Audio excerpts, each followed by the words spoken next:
મોથે મારા હાથ ફેરવીને ખમાનું લેરું મેલીને મને કીધું ઉઠને ઉભો થઈ જા એ દાણ મારું બાવડું પકડીને મને ઉભો કર્યો કે જગતના ચોકમાં ફરવા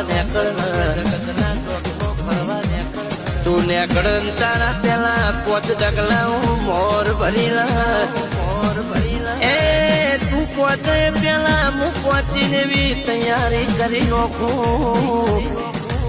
તારા ત્યાં પેલા હું માહોલ બોધી નાખું વેળા બનાવી નાખું પછી મારા દીકરા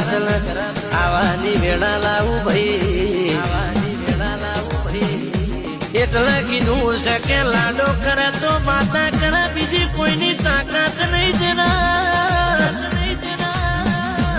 એ જરા ઊંઘમાંથી તે દાળ જગાડો ને ચિંતા ના કર હું બેઠી છું તંદાળો નાચની ઘડી